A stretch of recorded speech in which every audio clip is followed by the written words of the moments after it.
Welcome to the Transform Sales Podcast, where forward-thinking business leaders come to share their experiences and ideas, learn from each other, and amplify their results together.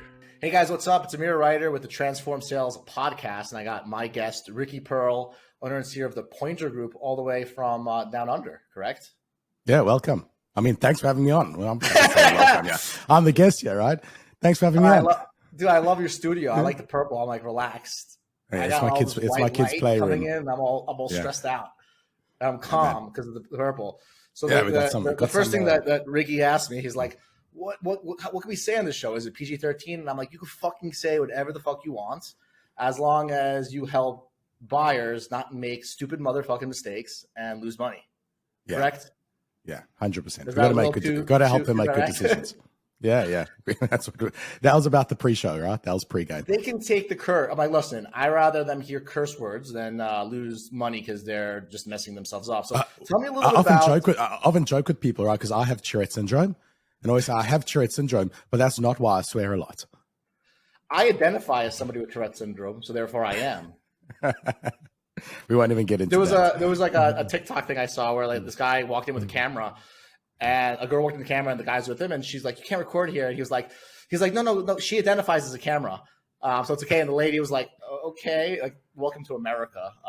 Kind of another different joke. But So I'm glad we connected.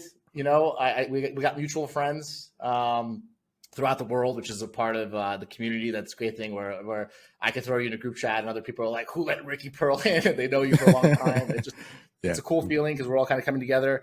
How did you get into this business in the first place? What was the journey? Tell those listeners what mistakes you made that have found you here. That's good. No, fair enough. It wasn't so much mistakes. I grew up in South Africa. It's a very entrepreneurial culture. I always had my own businesses. When I moved to Australia, all of a sudden, the kind of businesses that could thrive in South Africa couldn't easily thrive here. You've got massive wages. You've got a lot of bureaucratic process. It's hard to start a business. So most people here land up just moving into a job. But what I found potentially as a consequence was there's a really weak sales culture in Australia. It's very risk averse. It isn't entrepreneurial, and selling is quite academic here. Base salaries are really high, so there aren't big commission cultures, and for a whole host of reasons, sales genuinely struggles in Australia because you could be an SDR in Australia, or you could go pack bags at a supermarket and earn the same.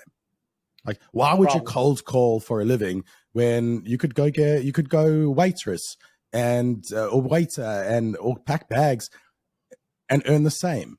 So no one's going to do those painful jobs when there isn't this massive reward. There's like the squeeze towards the middle in Australia. Yeah. And having this like aggressive sales culture, and not aggressive in any which way that it's detrimental to the people I sell to. There's just a hunger for growth. No, you say the word aggressive, like follow up 3 times. You know what I mean? Like no, I say aggressive in the terms of like, here's a great product. Here's a service or a solution that can help the fucking world. Yeah. But nobody knows about it. And that makes me a little bit angry. Being in Colombia and seeing what happens in Colombia, I can imagine that like potentially one of the reasons why that exists is because a lot of people move to America, right? So like some of the most competitive people in the world move to America and they don't come back, right? And I think that's on the decline now, but it wasn't. Where in Colombia, the people who are innovating, they move to America, they never come back. And it seems like it's the reverse at the moment. That's probably something similar, right? Like the best sellers are like, they get jobs at Oracle, SAP, move to San Francisco, and they don't come back. Well, they often immigrants move to Australia. They've got to hustle to make a living for themselves. You know, they really got to push hard and are happy to. And there's a lot of cultural differences as well. If you go somewhere in the Middle East, like asking for a discount is just part of a purchasing process. You know, heckling for price is no problem. And so that tension of having some conflict with the person you're buying from is standard practice. In Australia, there isn't that culture. So asking for a discount is rude. Now, I'm not saying people should ask for a discount. I'm just saying there's a lot of difference in the culture. They should know the culture they're operating in. Yeah. Now, I saw this opportunity here where there were so many great products, so many great services, that if they just were able to introduce that product or service to more people, they'd be able to thrive. Yeah. I have a passion for helping Australian startups scale. Right, we the same way people want to see their national sports team win on an international stage, I want to see Aussie startups smash it internationally. And I have a skill set that's going to help them do that. Obviously, they can find that skill set in-house, but it's a little bit more challenging to get that right in Australia, and a little bit more risky because salaries are so high. I want to help Aussie CEOs scale too by helping them find the Pointer Group too. So I'm a part of your mission now, unfortunately. So you're gonna have to get bugged by me. I did work one time with a company called it's something with the END, and it's a well, I should remember, but I'm going to bring it up. But they were a cool company, and they were out in Australia. But I think there's also this concept that like everybody's trying to get the American market, right? And that's something that I saw where it's like almost neglected. So I think for me, I think you're doing an awesome thing because it's almost like importing, digital talent and like bringing it all back into Australia versus it leaving the country, which I think happens, where and I don't even mind them. I don't even mind them hiring abroad, right? Like we mostly call in country. So if we're helping a company move into the UK, we will have UK reps, and if we're moving into the US, we'll have people in the US calling locally. Like we are not a cheap solution that's going to offshore to a place with a low salary base, so that people can get more bang for their buck. No sales solution should be a cheap solution. No, the sales solution about should saving match your goals. Exactly. I was talking to a supplier last night who was like, look, this is going to cost 30 grand. I'm like, listen, I could heckle you here for 30 down to 25, but my business isn't about saving 5 grand. My business is about making 7 figures. So how's the difference in this 5 grand going to help me exponentially win?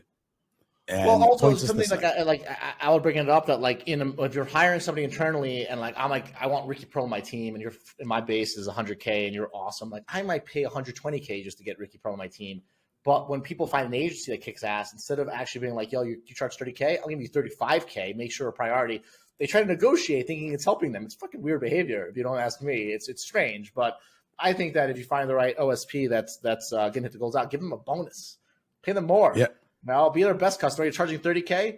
I'm gonna pay you 40. You know what I mean? Like, who does? And the truth is, our market here is we charge the same as the standard rate for an enterprise SDR, as an example. So, which is much cheaper because if people know their math of hiring internally, which they don't, their taxes, it's 40% more.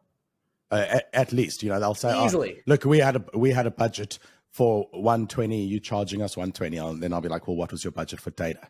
What was your budget for the ramp time? What was your budget for the recruitment fees? Who's managing this person? Like, are you costing that? What about your opportunity cost of this person not succeeding after 3 months and you having to replace them? Now you're 6 months down the line and you still don't have revenue.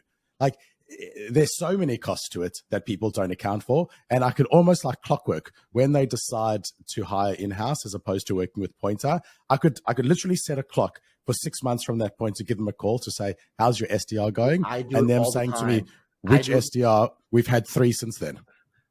I do that all the time. I do the 6 month saved reply. How's the campaign going? And it's always, it didn't go well. I do a lot with science because that's a big company that is not part of our marketplace. So I'm always doing it, and it's always negative. It's funny. Well, that's a long journey. I love what you're doing. Love how you got in there. Let's talk about the people listening to the show, right? People listening to the show are people that have outsourced before, didn't get the outcomes that they wanted, right? Probably hired back internally and realized, hey, it's a little bit worse, and coming back to outsource again, or first-time people outsourcing. And like the idea here is that let's learn from the mistakes, right? Let's not learn from get crazy AI talent and this and that, and it's doing this. Let's learn from like what mistakes people are making, because guess what? The listeners can quietly listen in and come in to meet you correctly. That's the goal here. What comes to mind when we think about the top mistake that buyers are making when they join you? What's right? What's on the tip? And I know you're ready to rock and roll with this one, so I'll let you go. Let me break this up. There's a few different mistakes. There's a mistake they make when they don't hire a Pointer. Like there are lots of mistakes they make when they're trying to set up outbound, and separately there's some mistakes they make when they hire an agency. So which one do you want to head off with? I want to hear the one that comes to mind first, that is most passionate to your heart.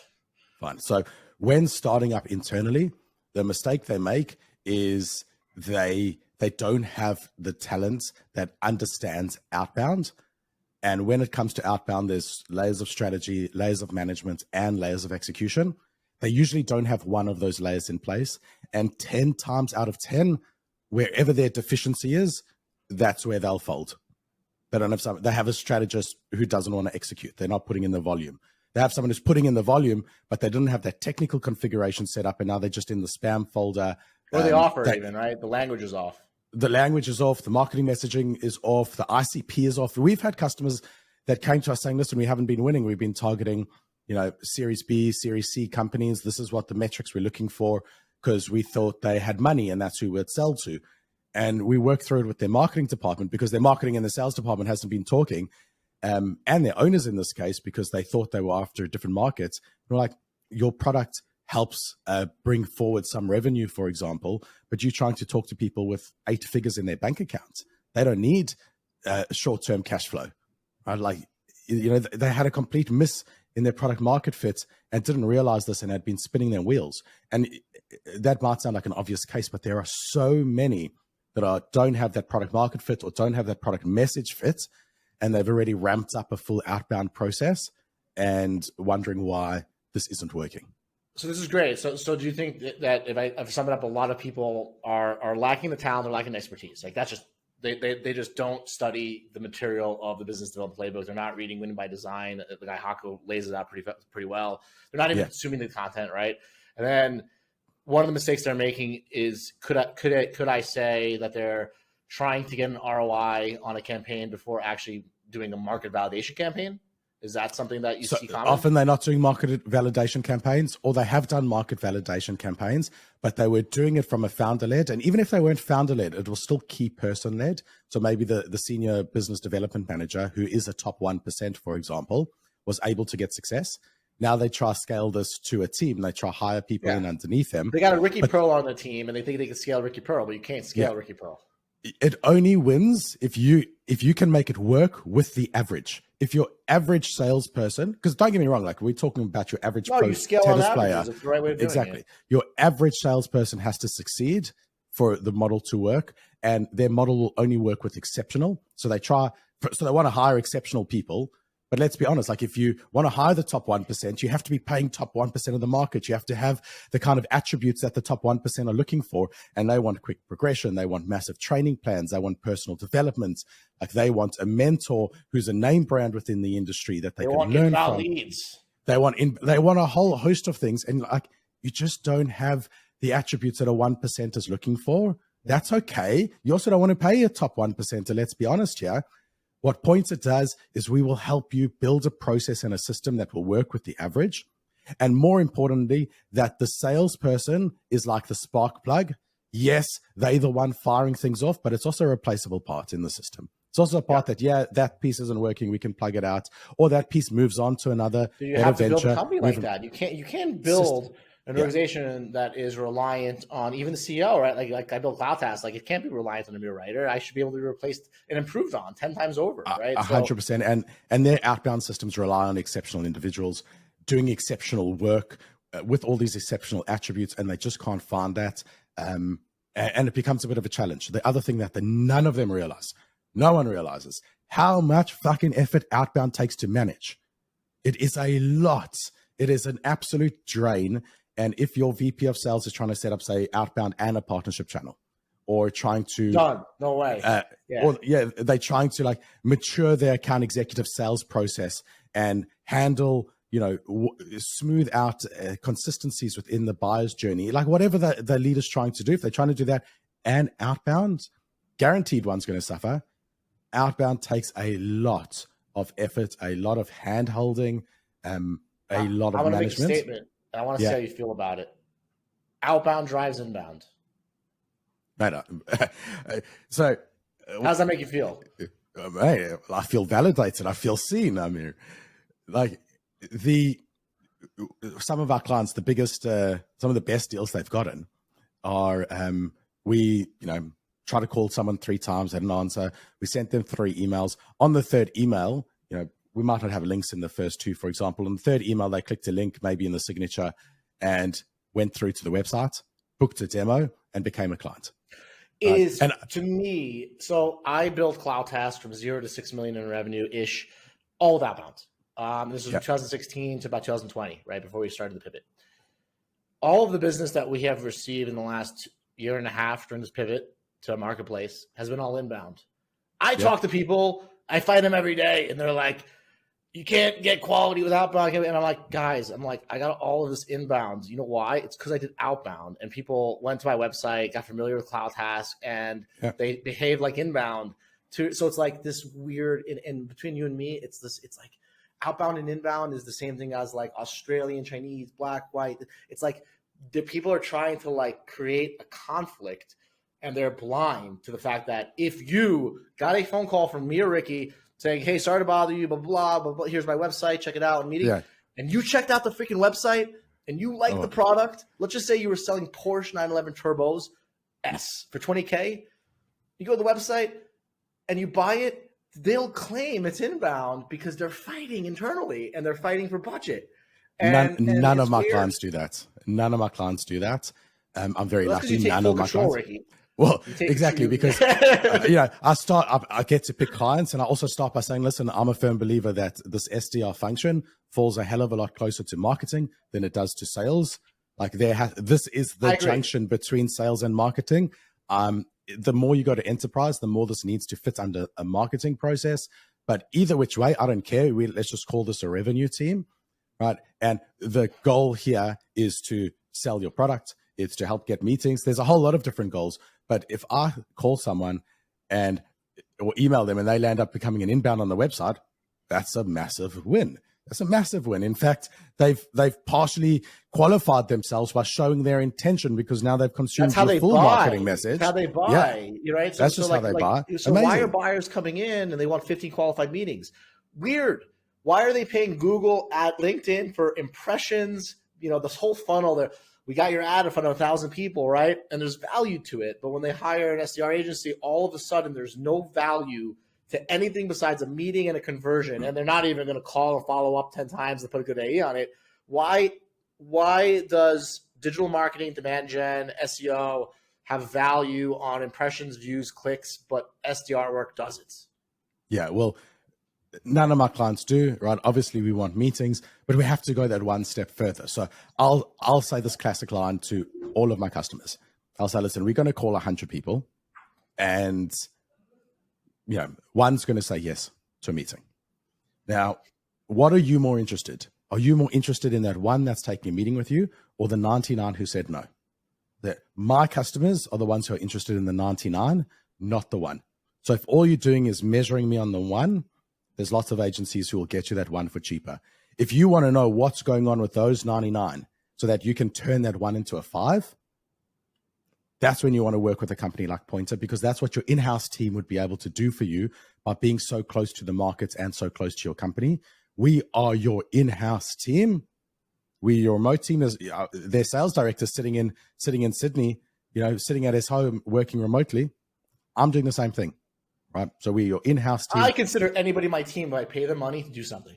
I don't give a exactly. I don't care if they're contractors, if they're employees. I pay you $1 to do an activity. I care about the activity. I don't care about how the engagement is. It's so I find it strange that people do. I think it's also, I think that most people just aren't that smart, right? So in Australia, there's obvious differences for legal reasons. There's a lot of benefits to being having contractors, right? You can fire them a hell of a lot easier. A lot of employment laws within Australia which don't extend through to contractors, so there's benefit to the company. But at an emotional level, how you operate with the team, we are genuinely in-house team. So some of these companies, I'm their outsourced VP of sales. I'm the one giving them guidance and saying, look, this is where your market is. You're currently getting 1 out of 1,000, right? If we take that if we scale that up with the total addressable market in Australia, this is what we'd be looking at.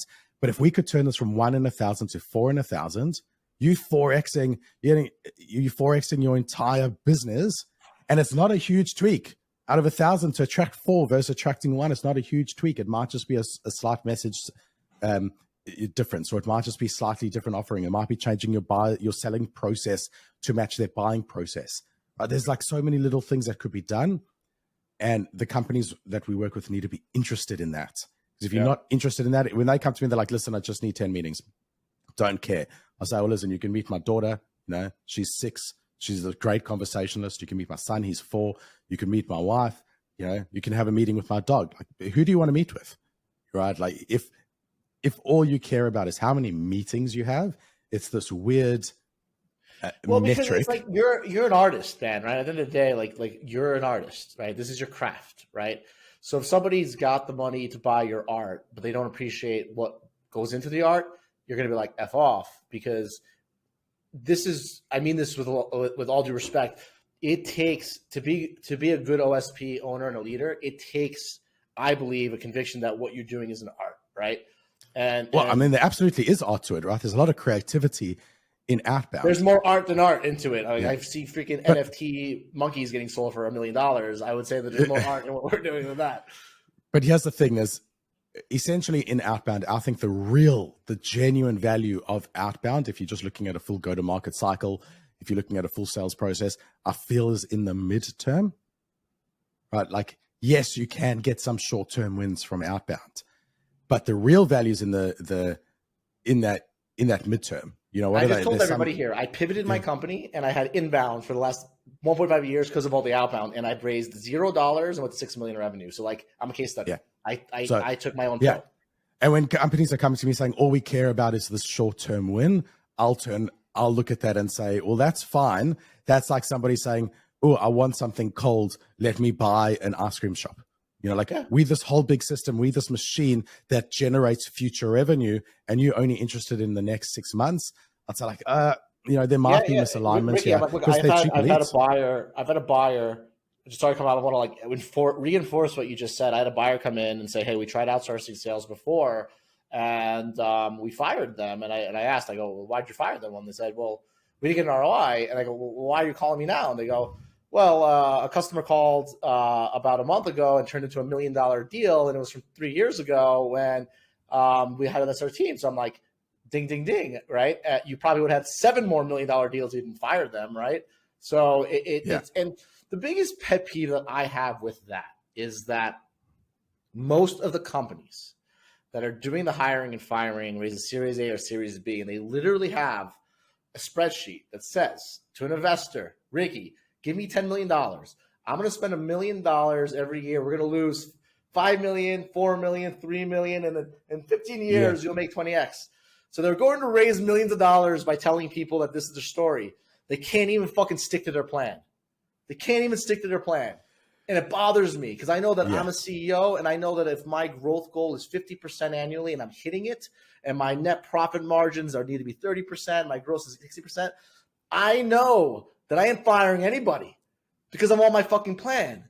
But these people think that somehow they're benefiting themselves because they're able to fire somebody. I'm like, if you know that a company is taking the message you gave them and sending it in the right cadence to the right person, that's the fucking job. That's the job. I mean, to be fair, sometimes they don't know if outbound's going to work for them, right? Like, outbound isn't a solution. Yeah, like don't stay there forever. You know, it doesn't work in every situation, right? And maybe they want to explore that because that's what they think is the best guess of a go-to-market strategy, and we'll help them validate that. But you're right. Like, when you find someone looking for ROI in 6 months on a 9-month sales cycle, you're like, and they're I looking can tell at this everything. is going to work. They're looking at everything, and they're like pointing a finger to be like, it's Ricky at point. You know what I mean? And it's strange behavior. I hope that we can help people by just creating content so that they can find the right people. Because Pointer has some bragging rights here, right? We've never lost a client for the wrong reasons, right? So we've lost clients that have sold so much, like they were a service business, that they can no longer this is going to grow at that. Question. You know, they can grow at that scale, and they're like, Ricky, we're full. Like, we're literally full. We can't have more meetings. Like, we're done. We can't get enough stock or supply of the staff members that we need to provide. Like, we got to cool this down. So we've had some things where for whatever reason it didn't work. But when companies want to leave us, because we've been completely transparent, they can listen to every phone call, every email. We're meeting with them weekly. We're talking to them daily. We're literally more engaged with them and their leadership than half of their other staff members are. So if they wanted to leave because outbound wasn't working, which usually it is, it's just a matter of perspective. I might say to them something like, so tell me, what do you think you will do differently to get a different result from what Pointer's trying to do? And why wouldn't you try to do that now with us? And almost always they're like, so I got to take the Ricky Pearl class. When can I hire you guys for APAC? Well, the whole thing is they're saying, well, we don't know what we'd be doing differently because this isn't working. So I would then say, oh, great, this gives us two options. You can work with us and iterate the solution to find something that works. If that's what's important to your company, finding a working system, do it with us. At least we can tell you, like, this definitely won't work for X reason because we've done it 100 times before. So you'll save half the time in iterating through to success. Or we'll be able to tell you pretty quickly, like, we've spun our wheels, we've tried this approach, we've tried this message, we've tried this channel, we've tried this market, and we don't think that outbound is going to work. Here's a recommendation for field sales, for how you can incorporate more product-led sales, whatever it might be. Like, this should be more of your go-to-market. So it becomes more of a market validation campaign. And usually, you see, one of the things as well, sorry, I'm going off on this like fucking rant here. No, I love it. Yeah. I tell people, Point is the agency for companies that want to do this in-house, but at the same time want to outsource. So we help companies. That's what we want, right? Because we as a marketplace listen to what people want and give them specifics, right? We live in a world where people sometimes are like, oh, I want to hire an agency, and then hire people internally, and they're quiet about it as if it's some big secret. No, there's agencies like the Pointer that are designed for that. That's what they do really well. Right? That's literally what we designed for. Like, you need a layer of strategy, management, execution. You want to, I say to all of my customers, you will get this right. Without Pointer, you 100% will get this right because you're a clever person. You make good decisions. So given the right information, you'll make the right choices. So you will get this right on your second turn. To guess it right the first time around means prior experience. That's the only way to do that, or dumb luck. Otherwise, you will get this right on your second or third turn. If you want to be more likely to get it right on your first turn, here's some expertise that you can bring in-house, and we will help you transition. Sometimes is also getting it wrong, right? Like, we live in this freaking world where, like, getting it right is 15 meetings, Like, sometimes getting it right is finding out that your messaging didn't work, and that's getting it fucking right? Like that is getting it right. Right? Now, don't get me wrong. Our guys are fucking good at what they do. We're getting meetings. Like, we just hit a milestone yesterday on however many 100 meetings we've set up within enterprise clients. Like, we have clients that are so challenging. We had one client who gave us a named list of 40 accounts to break into. 40, that's all they had. And in 6 months, we've met with C-level from 20 of them. And we're talking, we're talking major enterprises like the big 4 banks. Like, we're talking big companies. We broke into 20 of their 40 named accounts within 6 months. Like, we do some incredible work because we're good at what we do, and we hire good people, and we make good decisions, and we use good processes and good tools and good systems. We're not fucking magicians. They sometimes want you to be. We all want a bit of magic. Sometimes we get a bit of luck, but it's just trying to do the right things the right way. And what we'll say to companies, hey, we help you transition. Like, we've got this full outsource solution. We've then got a done with you model where you can take your team members in-house, hire in-house, or take our team members in-house. We'll just provide that management and that strategy. Or you can go to a DIY model where you do in-house and you do management, and we can just provide strategy. So we've got like a DIY, done with you and done for you model, and you can flip-flop between them as your company needs. Like, we will come in, help you find success, and then fire ourselves. If you're a service company and you want to break your capacity, you talk to Ricky Pearl, which flows me into your next question. My next question: Who if someone's listening to this, who is your best ideal partner, client, whatever you call it? They come in, is it a product or is it service? Is it a low average contract value? Is it a high? Is it pre-revenue? Is it seed? And I want to hear the best, Ricky, because I know that you can win them all, and I know that you can do a good job, but I want you to retire one day. That's kind of what I want from you. So if I want you to retire and you got 100 of the best people, who can I bring to you? It really hard, is. Right? It really is hard, right? So this is a symptom of a passionate service owner. There's no challenge they can't take on. But so we prefer slightly more complicated markets, so like enterprise, mid-market sales, right? So not your higher high average volume, contract value, higher average contract value, not your high volume, but you're complicated. We prefer that. 5 qualified meetings per month. I close at 10%. I have a 600% ROI. 100%. 5 would still be probably a little bit low. Like we like to No, start but you enterprise get what I'm saying. around 10. But yeah, where you should be able to win on 5. So when we're delivering 10, you're fucking happy. Or 15, you're over the moon. 10 that convert at 10% is the same as 5 that convert at 20%. 100%. But we like that slightly more complicated, higher average customer value, more Am I an Australian company selling in Australia? Am I an Australian company selling in America? What's the best? The best. The best is you're an American company looking to enter Australia or anywhere in APAC, or you are an APAC-based company looking to enter America. Software. Software is probably best, and you're selling into C-level. You're selling into high-level management. You're running enterprise sales motions, right? You're using MedPick. You're selling into buyers who it's not a one-call close. It's a long sales cycle. It's complicated. You need your multi-threading. You need to have the right people on the accounts making the right decisions. You need to coach your AEs and not have to worry about SDRs, right? Because if you're doing both, something's going to give. And that's my big thing for me. When you said SDR works under marketing, I'm a sales guy. I was a VP, like that was me. Yeah. It took me 3 years to be like, you know what? Now I'm on this marketing team.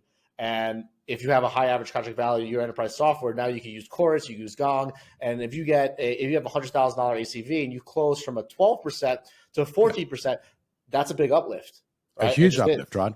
Now, Pointer gets involved in these companies in all different ways. Like we like companies who want to do outbound, but in the ideal world, want to be product-led growth. Yeah. Right. So we'll do product-led sales and help them support that. Like we'll set triggers within their customer success journey that when it gets to this point, whether there's too low of a use, we can make a call to set up a team for their customer success. When it gets to a certain point that's really good, we can set up a call to push it back to the account executive for the upsell. So we reintegrate genuinely hardcore into a company to say when would be the right time to make a phone call to your customer to get an outcome that will impact revenue, whether that's for your customer success or whether that's for your sales team. How can we help do that? Let's build that into your system. Let's build that into your CRM. Anything that you would do in-house, do it with us. We're not a one-trick pony. I consider you in-house. Everybody says that. Yeah. I consider you in-house. We're a sophisticated sales team that will do whatever is best for your revenue engine. I'm going to hire you in the future and call you in-house. Because 100%. Yeah, I should change the company name. I just met you Pointer 2 days ago, and I already consider you a good friend because you're passionate about what you do. Yeah, and I'll tell you something else that that I love. Now, this one might be a little bit controversial. I love working for teams where the head of growth has a marketing background and not a sales background. Bring it on. That is like my ideal customer. When I see that, like I see a CRO who came from marketing as opposed to from sales, or head of growth from the marketing side, where I can say like, now what you're going to appreciate, I find they appreciate even more is being able to talk to me as a consultant, like as their VP of sales, as they're like, they running a sales team, but they don't have that sales experience. And they can be like, my sales team's saying X, am I right or am I wrong? And I can be their constant support there. This part of the podcast out, and I'm gonna get it in front of people that meet that profile because that's my job now. Right, that's genuinely my dream. It's my job. Yeah, because I feel like I'm helping the people. They can't find you. Well, right? Now they can. And it's so difficult because for those CMOs, or where the SDR falls under marketing, or the head of growth, or the CROs where they have that marketing background, it is so challenging to understand some of these sales cultures and the bullshit that some of the salespeople can spin up, that when they find a partner who's always just going to tell them the truth, never hides the good or the bad, because what we're selling you is the bad. I'm going to bring up all the bad so that we can discuss and make good decisions based on that information so that we can remove that friction for this business succeeding. They have this like absolute trust and this faith that and more importantly, a sales person within the team that they can rely on consistently, because their SDR that they hire will leave within 6 months. All of the people that they're like building up the Oh, they're 10 is gone. terrible. They're gone. Yeah, they don't right? want to hear that. They're gone. And they could be like, wow, so like Pointer for like literally pennies, right? Like we've got our system. I shouldn't even be saying this, but we've got like the DIY system. Like we're $1,000 a month, and the done what with you system, we like $2,000 a month. And once you like fully outsourcing, we're like 10 grand a month, right? But that includes a fucking person's salary. Like I'm going full when I hire you. You know what I mean? I'm Like we genuinely special. You know what I mean? Like 11K. we're genuinely cheap for the value that you get, and we're proud that we do a good job of it. That these CMOs and these heads of growth will look at this and go like, "This is something I can genuinely rely on." Like when I phone up the head of growth and I'll say to them, "Hey, listen, I've been going over these things for the last 2 weeks, and I'm not 100% satisfied with Pointer's performance." Right. What I'm currently investigating is the SDR not doing so well? Is the messaging starting to not work? What the market is? Do you want to dig into this with me? Do you want me to dig into this and report it back to you? And they're like, wow, Ricky, like I was happy with how things were going. Like, it's amazing that you bringing up to me that you're not happy with your customers, with your team's performance when I am happy with it. Because real business men and women are not about status quo. They're not. They're about actually calling out their own mistakes and calling out mistakes in general. And it separates those who are just trying to like float by on a magic carpet ride for those who are actually here for the long run. And that's why I repeat myself, I'm going to hire you and I'm going to pay you 11K. You're going to hold me to that, but it's got to be like Marchish time because, we got to identify some right ICPs for CloudTask too. And in APAC, right? It's a whole different sales culture here too, right? Every country has I don't need to know. I want to just hire you. Fair enough. That's the whole point, right? You don't have to know. I'm going to learn. You're going to be like, Amir, do you want to dig into why we won so much in Australia? And I'm probably going to be like, no, I just trust you. Because I do. I'm like, at the end of the day, it's a pleasure to have podcasted with you. I think we're going to be producing tons of content to help companies sell in APAC, US companies, because it's nothing they were helping. You motivated me actually to just start like hitting the phones, because that's what I feel like I am now. I feel like I'm an SDR for agency owners, and the fact that I was an agency owner, and I knew the fact that when someone hired me and they weren't happy, it bothered me, right? Like I didn't take any victory in a deal signing. I took a victory in a customer staying for 2 years. Right? I don't even make profit off a company for 6 months.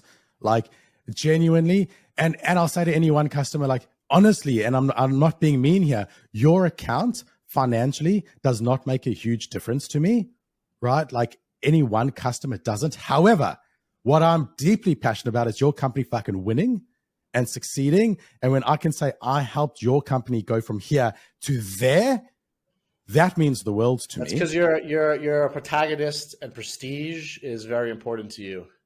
And you want people to say, I trusted Ricky and he got it done. I'm the same way. And I guess that's why we're both crazy in the same industry. So I kind of understand you fully. Like, people they're listening and they get it. Like, your energy is contagious. If people want to engage with the Pointer company, where can they find you? Fine. So first of all, I mean, there's some great group. There is another agency called the Point Group. They're a good business, right? Good friends with the owner. So we point to, I didn't say the that's Point Co, right? We point to strategy, and they can just go to pointerstrategy.com.au. They can look me up on LinkedIn. Fluff. Twitter, Instagram, TikTok. No, mate, this is Australia. Twitter is not a thing. So no Twitter. What TikTok? Am I on TikTok? I'll have to talk to the marketing team. I think they put some of my stuff on TikTok, but Instagram. I spend my time on LinkedIn. I feel like that's I've got a healthy community there, and I learn a lot on that platform. So that's where I spend my time. So if you hit me up on LinkedIn, you're going to get a response straight away. Otherwise, on our website, pointerstrategy.com.au, have a conversation with us. And doesn't matter where you are in the world. We work globally. We've got teams in San Francisco, Miami, Vancouver. I think we've got someone who's actually just moved to Colombia. When are you coming to Medellin, man? We need you here. Right. We'll get Steve Bird here too. Yeah. We're going to throw a B2B sales agency conference in Medellin, probably in March. Wow. Okay. I've got to hit up Vegas. I got team members You in know what Japan. Vegas. I got the Vegas. I think I say Colombia. Colombia is Vegas, literally. Yeah. Vegas is just a fucking shithole. I mean, Colombia. I've just got. Well, I wanted to go there for like SASTA or for Dreamforce. I've got teams in Japan, Singapore. Like, I just got so many places to go just to visit team members. But I want to make it through to Colombia because it's becoming like this digital nomads startup mecca, where a company can say, as a startup, as a bootstrap startup, will be like, listen, I've got 2 months runway if I'm in San Fran, or I've got a year's runway if I move to Colombia. I moved to Colombia. My cost of living was $35K, but it was the same cost of living as $200K in Miami, and I'm in heaven. And now that I'm past that point, I'm just saving money, buying ETFs, and investing in the future, and helping investing in helping create content so that companies that have enterprise products in the States looking to penetrate in Australia can find Ricky Pearl.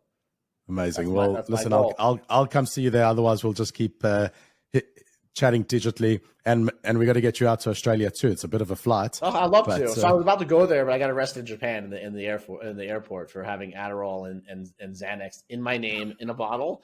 So I had a trip to Japan, Hong Kong, Australia, New Zealand. $25,000 in lawyers, almost 3 years in prison because I had prescription. I literally had 2 pills of Xanax to sleep on a 30-hour flight. And I was prescribed Adderall at the time because I have ADHD. I identified with that. And that ruined my Australia trip. Wow. Mate, that's a story for another time. That's a story for another time. How the government can just fuck you and throw you in a box. So Mate, luckily, I don't have to take any kind of medication like that. But that is hectic, man. That's a story for a podcast. Yeah, I got lots of stories, Ricky. All right. Maybe not for a podcast. So everybody, this is the Transform Sales Podcast. Amir Reiter signing off. Ricky Pearl, you're the man. Appreciate you, dude. Thanks for having me on.